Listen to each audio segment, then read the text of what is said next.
सरकार ने टीआरएफ पर प्रतिबंध लगा दिया है। केंद्रीय गृह मंत्रालय की अधिसूचना में कहा गया है कि टीआरएफ यानी द रेजिस्टेंस फ्रंट आतंकवादी गतिविधियों को आगे बढ़ाने, आतंकवादियों की भर्ती, आतंकवादियों की घुसपैठ और पाकिस्तान से जम्मू कश्मीर हथियारों और मादक पदार्थों की तस्करी के लिए ऑनलाइन युवाओं की भर्ती कर रहा है। गृह मंत्रालय ने कहा है कि शेख सज्जाद गुल टीआरएफ का एक कमांडर है और उसे यूएपीए के तहत आतंकवादी घोषित किया गया है। मंत्रालय ने कहा कि इस संगठन की गतिविधियां भारत की राष्ट्रीय सुरक्षा और संप्रभुता के लिए खतरा है और इसके सदस्यों और सहयोगियों के खिलाफ बड़ी संख्या में मामले दर्ज किए गए हैं।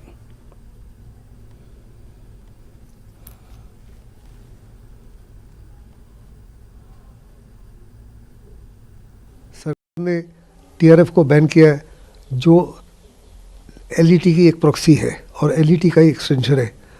उन्हें इस बैन के पीछे मकसद है क्योंकि ये बहुत बड़े पैमाने पर टेररिस्ट एक्टिविटीज़ में इंडल्ज कर रहे थे और जो देश की सॉवरेनिटी और सिक्योरिटी के लिए हानिकारक था। ये ग्रुप जो है 2019 में खड़ा हुआ और बहुत बड़े पैमाने पर ये ऑनलाइन रिक्रूटमेंट कर रहे थे यूथ की, जिसके द्वारा वो टेररिस्ट एक्टिविटीज़ को सारा बढ़ावा दे रहे थे, इन्फिल्ट्रेशन की मदद कर रहे थे और साथ ही साथ वेपन्स और ड्रग्स जो है पाकिस्तान से उनके लिए भी हर प्रकार की मदद कर रहे थे। सरकार ने साथ साथ 2 और इनके कमांडर्स हैं, उनको भी टेररिस्ट घोषित किया, इंडिविजुअल टेररिस्ट। एक सज्जाद गुल है जो जम्मू के अंदर है, जो इनके कमांडर है, और दूसरे मोहम्मद अमीन वो भी जम्मू के हैं लेकिन इस समय पाकिस्तान बेस्ड है और बड़े पैमाने पर मनी लॉन्ड्रिंग कर रहे हैं और पाकिस्तान के माध्यम से इन्फिल्ट्रेशन कर रहे हैं, वेपन्स भेज रहे हैं, ड्रग्स भेज रहे हैं और साइकोलॉजिकल ऑपरेशंस कर रहे हैं सोशल मीडिया के माध्यम से, जिसके तहत वो यूथ को जोड़ रहे हैं अपने साथ। इनकी ये तमाम गतिविधियों को देखते हुए सरकार ने इनको बैन किया है और ये डिसीजन बिल्कुल सही है। इससे बड़ा ज़बरदस्त फ़ायदा होगा सिक्योरिटी को।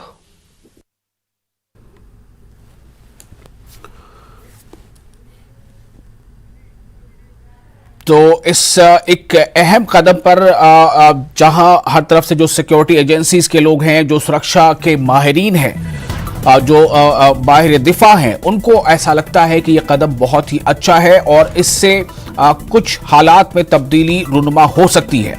तो हम इस बारे में बात करेंगे अपने सहयोगी शब्बीर से, जो हमारे साथ जुड़ रहे हैं श्रीनगर से इस वक्त। शब्बीर, टीआरएफ कितना बड़ा एक चैलेंज बन गया है? ऐसा लगता है, जैसा अभी जो माहिर दिफा है वो भी कह रहे थे, जो सिक्योरिटी के जानकार हैं, कि इसे अपना एक तरह से लश्कर ने अपना एक एक्सटेंशन इसको बना रखा था और इसकी आड़ में वो ऐसी गतिविधियां अंजाम दे रहा था। तो अब जब टीआरएफ पर प्रतिबंध लगा दिया गया है तो इसे कितना बड़ा एक स्टेप माना जाए घाटी में अमन शांति की बहाली की तरफ? देखिए विशाल, पहला ये कि कितना बड़ा चैलेंज है इसका अंदाज़ा आप इस तरह से लगा सकते हैं कि जो हाल ही में जितनी भी गतिविधियां हुई, जितनी भी कार्रवाइयां हुई, जितनी भी धमकियां आई या सिविलियन टारगेट्स जो जिनको मारा गया, वो सब टीआरएफ ने क्लेम किया। पहली बात ये। दूसरा चैलेंज इनका ये कि जैसा कि आपने सुना, ये इंटरनेट का बहुत खूबी से उन्होंने इस्तेमाल किया अपने तरीके से रिक्रूटमेंट के लिए और धमकियां देने के लिए, टेरराइज करने के लिए। एक साइकोलॉजिकल वॉरफेयर में भी ये शामिल रहे हैं। एक तो ये कि इन्होंने इन्फिल्ट्रेशन बाकायदा कराई वेपन्स में, या इन पे ये भी इल्ज़ाम है, एनआईए कई केसों में तहकीकात कर रही है जिनमें ये पता चला कि ये इन्फिल्ट्रेशन कराते हैं, रिक्रूटमेंट करते हैं और साथ में जो नार्को टेरर हम बात कर रहे हैं उस पर भी उनकी तहकीकात हो रही है। और तीसरा ये कि जितने भी सिविलियन टारगेट्स यहाँ पे हुए, जो लोग मारे गए, कुछ बाहर के मजदूर थे, कुछ कश्मीरी पंडित थे, कुछ यहाँ के लोकल सिविलियंस थे, वो जो मारे गए वो टीआरएफ ने क्लेम किए। अब इसका बैकग्राउंड मैं आपको थोड़ा सा ये बताना चाहूंगा।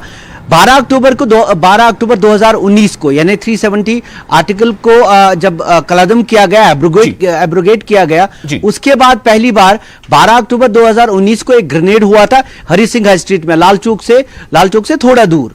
वहां पे 8 सिविलियन जख्मी हुए थे। तब पहली बार टीआरएफ का नाम सामने आया था। और जब भी पुलिस का कोई प्रेस नोट आता था तो टीआरएफ को एक लश्कर का फ्रंटल ऑर्गेनाइजेशन बताई जाती थी।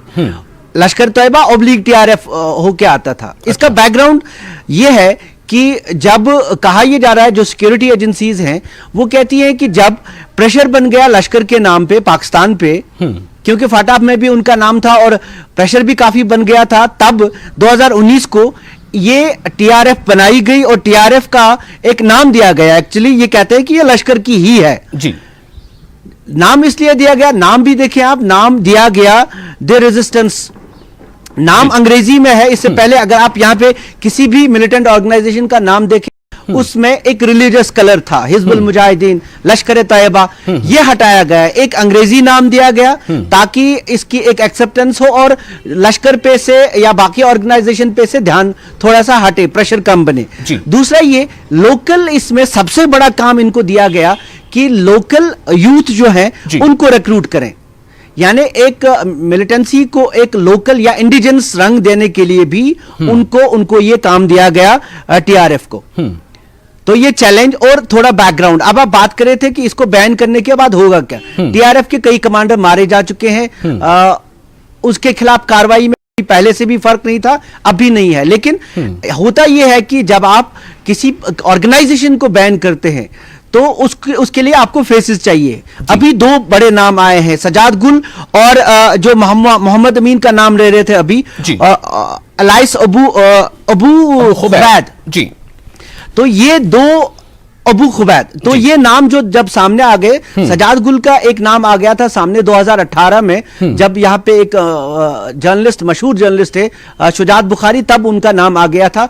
फिर एक नाम आ गया था, उनके खिलाफ कुछ वेपन्स आए थे तो उनका नाम आया था। की बार ये आइडेंटिफाई किए गए दो कमांडर्स हैं उनके, और इनका काम इस तरह की सबवर्सिव एक्टिविटीज हैं, लोगों को मारने का, मिलिटेंसी लाने का। तो इससे होता यह है कि जब आप उनको नॉमिनेट करते हैं तो एक प्रेशर बनता है, उनकी जो फंडिंग पे भी फर्क पड़ता है। इस तरह एक ऑर्गेनाइजेशन को जब बैन कर दिया जाता है, और जो ड्यू प्रोसेस ऑफ लॉ है, अगर आप देखें यूएपीए का है, यूएपीए के अंडर जी जो ड्यू प्रोसेस ऑफ लॉ होते हैं, जैसे आप किसी भी शख्स को गिरफ्तार करते हैं, फिर इनको 24 घंटे में पेश करना है, वो आप अवॉइड कर सकते हैं। क्योंकि अब आपने band organisation the under UAPA 1967 का है, उसके बाद 2019 में भी कुछ अमेंडमेंट्स आई, तो आप उससे बच सकते हैं। यानी अगर आपको सख्त कार्रवाई करनी पड़े तो आप कर सकते हैं, क्योंकि इस ऑर्गेनाइजेशन का सबसे बड़ा ये मसला रहा सिक्योरिटी एजेंसीज के साथ कि ये फेसलेस है, ये फेसलेस थी। जब हाइब्रिड मिलिटेंसी का नाम आ गया कि एक शख्स, ये सिक्योरिटी एजेंसियां कहती है कि हाइब्रिड एक मिलिटेंट ऐसा होता है जो आम जिंदगी में आम इंसान की तरह होता है, उसका कोई पुलिस में रिकॉर्ड नहीं होता, यानी वो ट्रेस करना बहुत मुश्किल हो जाता है, और वो एक टाइम में एक्टिवेट होकर एक टारगेट सिलेक्ट करता है, एक कार्रवाई करता है। तो उस सिलसिले में कई लोग गिरफ्तार होते हैं, क्योंकि इन लोगों को आइडेंटिफाई करना बहुत मुश्किल हो जाता है। तो ड्यू प्रोसेस ऑफ लॉ को फॉलो करने के बजाय यूएपीए के अंडर अगर आप बैन करते हैं तो सिक्योरिटी एजेंसीज को थोड़ी आसानी हो जाती है। वैसे भी यहाँ यूएपीए के तहत जो भी गिरफ्तारियां होती है आजकल, उनमें काफी लोगों को गिरफ्तार करके, राउंड अप करके, इंट्रोगेशंस के जरिए, फिर उस अमल से जो आराम हो जाता है सिक्योरिटी एजेंसीज को, वो फायदा होता है। और दूसरा, जो इंटरनेशनल लेवल पे इनकी फंडिंग वगैरह का जो मामला होता है, उनमें आसानी हो जाती है। लेकिन मैं यहाँ पर एक सवाल यहाँ ये करना चाहूंगा, एक सवाल आपको रोक कर ये करना चाहता हूं। वो सवाल ये है कि जो पिछले 2-2.5 सालों में ये लगातार सरकारों के जरिए, मतलब सरकार के एजेंसीज के जरिए या जो सुरक्षा एजेंसीज के जो चीफ है उनके जरिए कहा जाता रहा कि यहां पर मिलिटेंसी या आतंकी संगठनों का नेटवर्क या आतंकियों को बहुत कमजोर कर दिया गया है। यहां तक कि 2022 के आखिर में जब पीसी की थी,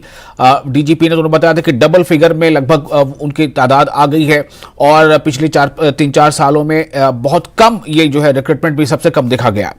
तो एक तरफ तो ये क्लेम होता है, दूसरी तरफ अगर हम किसी संगठन को यूएपीए के तहत बैन करते हैं, इसका मतलब कि हमने उसके खतरनाक होने को, उसके गतिविधियों को और उसके जो है जितने काम थे उसको हमने मान लिया। हमने मान लिया कि वो खतरनाक संगठन, हमने मान लिया कि वो रिक्रूटमेंट करा रहा था, हमने मान लिया कि वही जो है इस तरह की आतंकी घटनाएं करा रहा था। तो फिर ये दोनों क्लेम मैच कैसे होता है शब्बीर? देखिए, जो नंबर्स हैं वो नंबर्स आ जाते हैं, कितने इनकाउंटर्स हुए, कितने लोग मारे गए, कितने कमांडर मारे गए। उसमें थोड़ा सा ये कभी क्लियर नहीं होता है। ये एक ऐसी सिचुएशन हो जाती है, आप एक एरिया में ये कहते हैं कि यहाँ पे 4 कमांडर मारे गए, आपको 1 महीने बाद पता चलेगा कि वहां रिप्लेस किया एक कमांडर को दूसरे शख्स ने जो दूसरे एरिया से आया। और मिलिटेंसी का जहां तक ताल्लुक है कि ऐसा कभी नहीं हुआ कि आप एक कहेंगे कि बराबर 19 हैं तो 19 हैं। इसमें चेंज हो जाती है। हाँ, इनकाउंटर्स को लेके या कितने कमांडर्स मारे गए उसको लेके एक ब्यौरा दिया जाता है। और सिक्योरिटी एजेंसीज जहां पुलिस का ताल्लुक है, पुलिस की इसमें नंबर्स को लेके एक बात होती है और जो आर्मी की अपनी एजेंसीज होती है वो दूसरी बात होती है। और आपको ये मालूम है कि लॉन्च पैड से मिलिटेंट कंटिन्यूअसली आते रहते हैं, चाहे अब बहुत कम हुए हों लेकिन वो आते रहते हैं। टीआरएफ की बात अलग है, टीआरएफ बिल्कुल अलग है। मैंने आपको बताया 3 चीजें। एक तो ये कि ये हाइब्रिड मिलिटेंसी को लेके काम करते हैं, यानी आप एक लोकल को एक जो को आप रिक्रूट करते हैं सोशल मीडिया का यूज करके, आप इसको अपने साथ मिला लेते हैं। साथ मिलाने के बाद ये एक नॉर्मल इंसान हो जाता है, इसको इन्फिल्ट्रेट कराने की जरूरत नहीं है, इसको कहीं और से लाने की जरूरत नहीं है। एक ये इसका फेसलेस है। दूसरा ये कि इनका ये जो सोशल मीडिया का यूज है वो काफी बढ़ गया है और टीआरएफ को एक लश्कर का ही फ्रंटल ऑर्गेनाइजेशन अभी तक माना जाता रहा है। अब इसको अलग अलग से बैन करने का मतलब यह है कि आपको जब आप बैन किसी ऑर्गेनाइजेशन करते हैं आपको उसका स्ट्रक्चर बताना होता है। बिल्कुल। आप उसका कमांडर कौन है, इसके कौन लोग चलाते हैं। पहले तो जब सिक्योरिटी एजेंसीज ये कहती थी इसको लश्कर ही चला रहा है, तो लश्कर का एक स्ट्रक्चर था। अब आप टीआरएफ को अलग से बैन करके, क्योंकि उन्होंने एक अलग रूप ले लिया है, तो आप उसको अलग से बैन कर रहे हैं। आपने सजाद गुल का नाम लिया, आपने अमीन का नाम ले लिया कि ये कमांडर्स उनके हैं, तो उस तरह से फिर काम करना थोड़ा सा अलग से आसान हो जाता है। नहीं तो टीआरएफ यहां पे काफी सालों से, पिछले 1900 से लेके 2019 से काफी एक्टिव है और इनके कई कमांडर मारे जा चुके थे। अब ये समझा जा रहा था कि ये लश्कर का ही ऑफशूट है, तो इसको अलग से बैन करने की जरूरत नहीं है, लेकिन अब सिक्योरिटी एजेंसीज को लगता है कि इसको अलग से बैन करें, तो ताकि इसका जो ये सजाद गुल को लेके जो एक्टिविटीज हो, उनके कार्रवाई को लेके, फंडिंग को लेके काम आसान हो जाए। जी शब्बीर, तो इसका मतलब यह हुआ कि टीआरएफ को अब चूंकि यूएपीए के तहत आतंकी संगठन घोषित किया गया है, उस पर प्रतिबंध लग गए हैं बहुत सारे।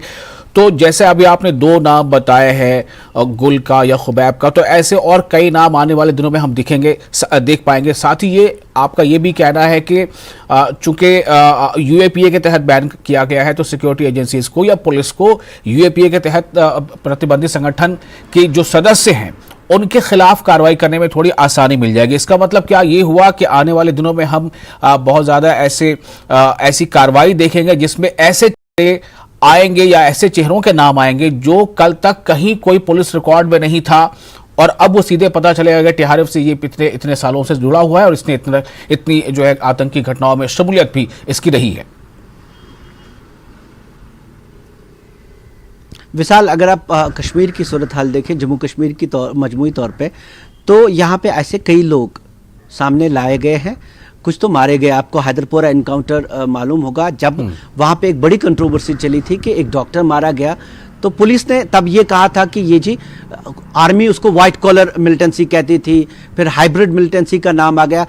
मिलिटेंसी का नाम आ गया था जब यहाँ पे एक जो लोकल एक ढाबा चलाता है, ईटरी चलाता है, वहां पे मारा गया था, तब हाइब्रिड मिलिटेंसी का नाम आया था। उसमें देखा यह गया था कि जो इन्वॉल्व उसमें शख्स था वो एक आम इंसान था और इसके घर वालों को भी पता नहीं है कि ये इस तरह की कोई एक्टिविटीज में शामिल है। बिल्कुल। तो ये इन लोगों पे कार्रवाई पहले से हो रही है। जब आप मिलिटेंसी इकोसिस्टम की बात करें, उसको खत्म करने की, तब उसमें जब जमात इस्लामी जैसे ऑर्गेनाइजेशन पे पाबंदी लग सकती है, जिनके कुछ ऐसे लोग हैं जो डायरेक्टली शामिल नहीं है, जिन्होंने कभी हथियार नहीं उठाए हैं, उनको आइडियोलॉजी के नाम पे ही उठाया जाता है कि एक एनवायरनमेंट ये पैदा कर रहे हैं जिसमें मिलिटेंसी पनपती है या उनको सपोर्ट करते हैं। तो यहाँ पे ऐसी कोई बात नहीं होने वाली है नहीं, ये कार्रवाइयां पहले से चल रही हैं। लेकिन अब एक प्रोसेस ऑफ लॉ होता है और सरकारों की अपनी एक वो कागजी कार्रवाई एक तरीके से होती है जी।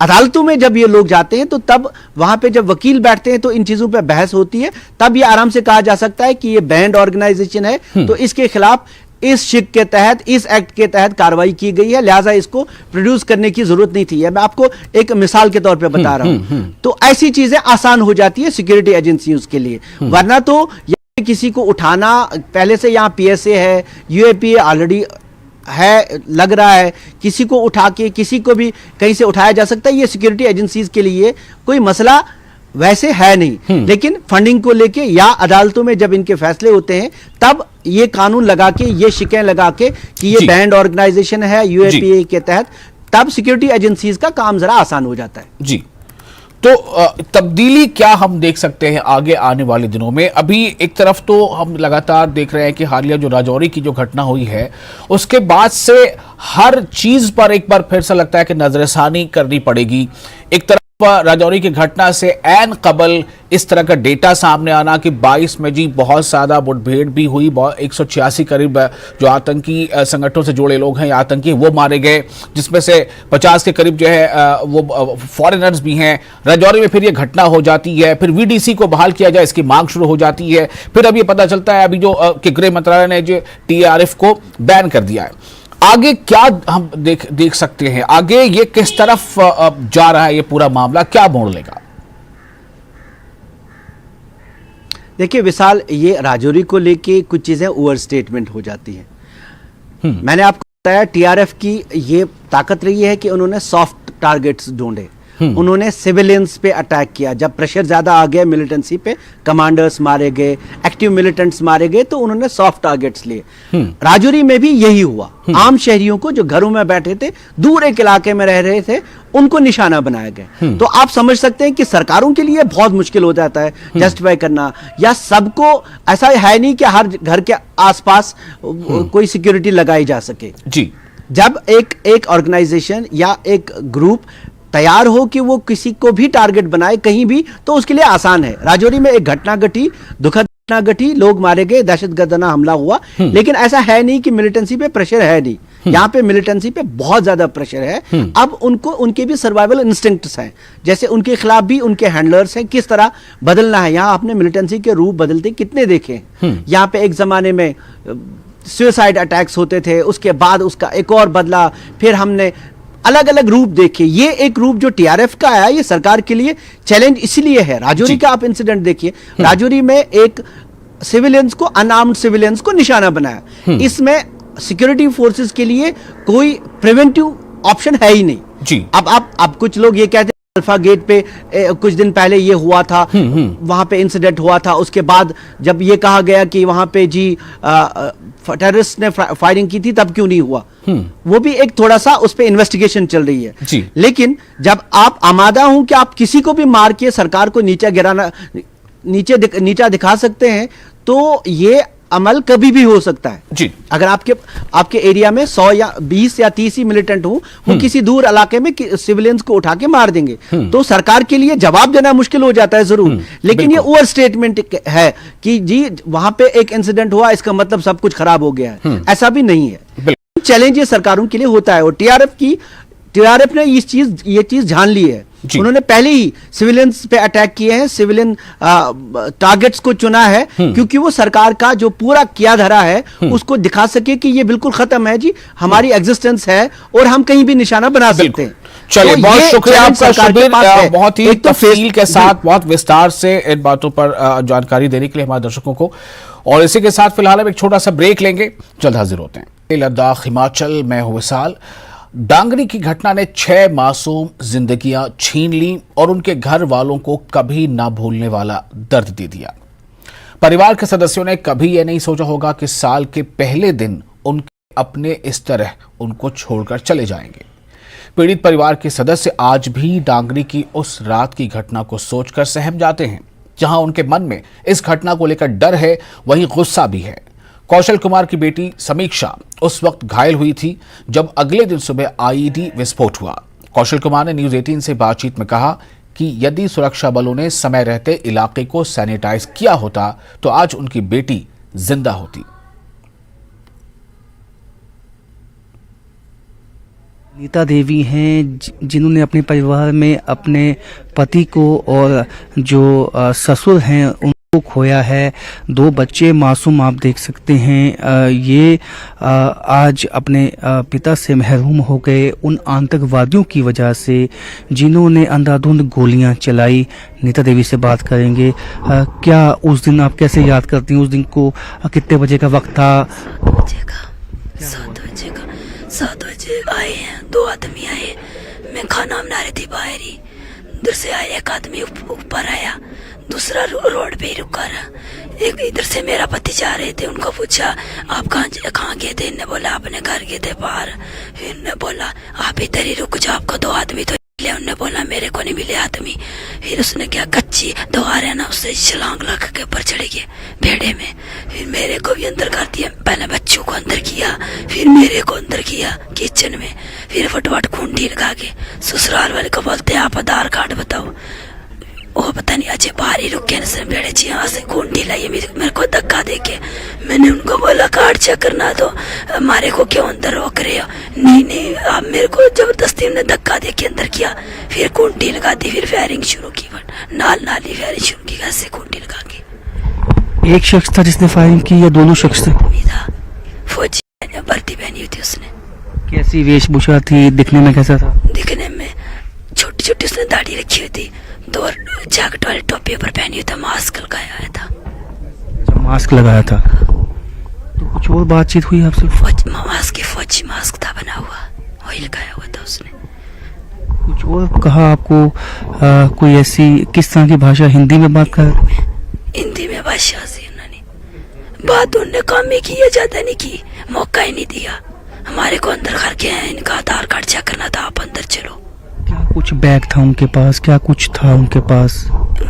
एक के पास बैग पीछे रोड पे था ना, उसके सुए कलर का बैग था, पीछे लगाया, एक टोपी लगाई हुई थी, वो नीली जैसी और सुई जैसी टोपी थी। तो वो नहीं रुका रहा, दूसरा ऊपर है, रफल वाला था ऊपर है। जाहिर सी बात है इनकी आवाज भी आज दब चुकी है। पिछले 4 दिनों से ये डांगरी चौक में थी और जिस तरह से वहाँ प्रोटेस्ट किया गया, उसके बाद ये बच्चे कौन सी क्लास में?